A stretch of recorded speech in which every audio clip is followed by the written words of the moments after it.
அன்பானவர்களே, தினமருத்துவதன் வழியாக இந்த வாரத்தின் முதல் நாளிலே உங்களை சந்திப்பதில் பெரும் மகிழ்ச்சி.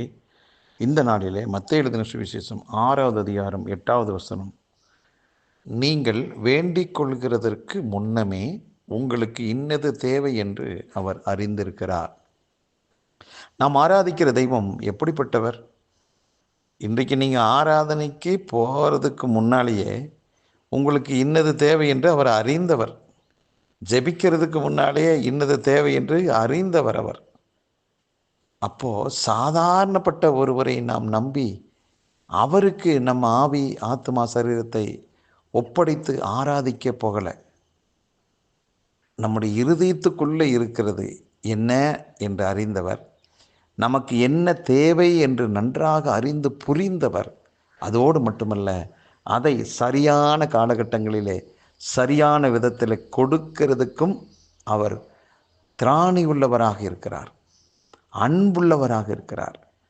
ஆகவே இதை கேட்டுக்கொண்டிருக்கிற அருமையான தேவனுடைய பிள்ளைகளாகிய நாம் எல்லாருமே இன்றைக்கி என்ன செய்யணும்னா, நான் ஆராதனை செய்வதற்காக எனக்கென்று கர்த்தர் வைத்திருக்கிற திருச்சபைக்கு நான் செல்ல வேண்டும். அங்கே சென்று நான் ஆராதிக்க கர்த்தர் எனக்கு தேவையான எல்லாவற்றையும் முன் அறிந்திருக்கிறபடினால அதை எனக்கு நிச்சயமாக சரியான நேரத்தில் தருவார் என்ற நம்பிக்கையோடு நாம் ஆராதனைக்கு போகலாம். நம்மளுடைய தேவையை புரிஞ்சுக்கிட்டு அவர் செய்வார். நம்ம கேட்கணும் அப்படின்னு கூட அவசியம் இல்லை, கேட்டாலும் தவறில்லை. ஆனால் ஒன்று, கேட்காதுக்கு முன்னாலேயே கொடுக்கிற தெய்வத்தை ஆராதனை செய்வது தான் மிகச்சரியான ஒரு நல்ல முடிவு. எண்ணற்ற தேவைகள் இருக்கலாம். எண்ணற்ற அந்த தேவைக்கான முயற்சிகளை நாம் உலக ரீதியாக எடுத்துக்கொண்டும் இருக்கலாம். எத்தனையோ விதமான பாடுகளையும் அது நிமித்தமாக அடைஞ்சிருக்கலாம்.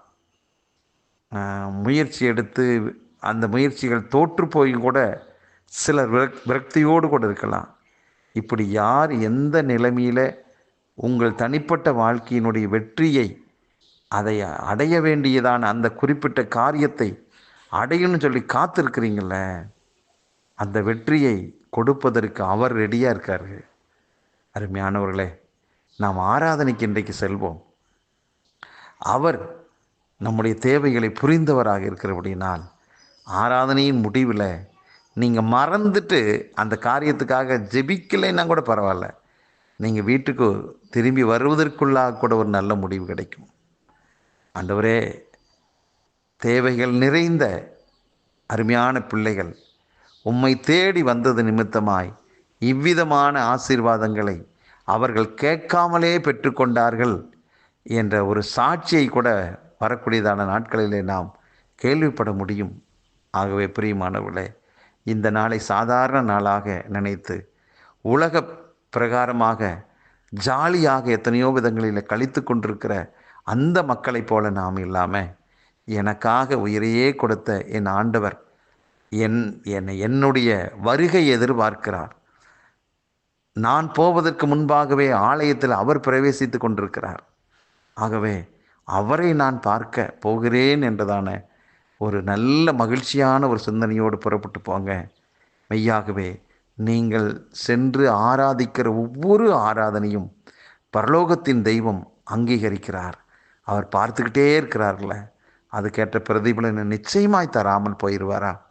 அருமையானவர்களே, நீங்கள் தேவ சமூகத்தில் காத்திருக்கிற ஒவ்வொரு வினாடியையும் அவர் கணக்கில் வைத்திருக்கிறார். நிச்சயமாக அந்த பரலோகத்தில் எழுதப்படுகிற அந்த கணக்கு ஒரு நல்ல பதிலை கொடுக்குமே, நிச்சயமாக கொடுக்கும். ஏனென்றால் யாருக்குமே அவர் கடனாளியாக இருப்பதே இல்லையா? நீங்கள் தேவ சமூகத்தில் காத்திருந்த ஒவ்வொரு வினாடிக்கும் அவர் ஏற்ற பதிலை, உயர்வை, மேன்மையை கொடுத்து அவர் தன்னுடைய கடனை நிவர்த்தி செஞ்சு விடுவார். ஆகவே சந்தோஷமாக நீங்கள் புறப்பட்டு போங்க. என்னது தேவை என்று அறிந்த தெய்வம் உங்களுக்காக காத்திருக்கிறார். எதற்கு? உங்களுக்கு கொடுப்பதற்காகத்தான். ஆகவே இந்த நாள் ஒரு புனிதமான நாள் தான். இந்த நாள் ஒரு மகிழ்ச்சியான நாள் தான். இந்த நாளை எந்த விதத்திலும் தவற விடாமல் அவர் ஒருவருக்கு ஆராதனை செய்வதற்கு புறப்பட்டு போங்க. நீங்கள் வெற்றி மேல் வெற்றி அடைந்து, சுகத்தின் மேல் சுகமடைந்து, மகிழ்ச்சியாய் சந்தோஷமாய் இந்த வாரம் முழுவதும் இருப்பீங்க. உங்கள் வாழ்விலே பல மாற்றங்களும் நன்மைகளும் இந்த வாரத்தில் நடக்கும். அவருடைய முகத்தை நோக்கி பாருங்கள். நீங்கள் வெட்கப்பட்டு போகவே மாட்டீங்க. ஜெபிக்கலாம். நல்ல பிதாவே, இன்றைக்கு நீர் எங்களுக்கு கொடுத்த நல்ல நாளுக்காக நன்றி அப்பா. எங்களுக்கு இந்த நாளினுடைய முக்கியத்துவமே உம்மை ஆராதிப்பது மட்டுமே. அதற்கு முக்கியத்துவம் கொடுத்து உம்முடைய சமூகத்தில் காத்திருந்து, ஆண்டவரே, நாங்கள் புது பலன் அடையட்டும். ஆவிக்குரிய வாழ்விலே இன்னும் ஒரு அடி முன்னேறி செல்வதற்கும், எங்கள் தனிப்பட்ட வாழ்விலே, குடும்ப வாழ்விலே, தொழிலில், வேலையில், ஊழியங்களிலே ஒரு பெரிய முன்னேற்றத்தையும் கர்த்தாவே கொடுப்பதற்கு இந்த நாள் ஆண்டவர் போதுமானதாக இருக்கிறது.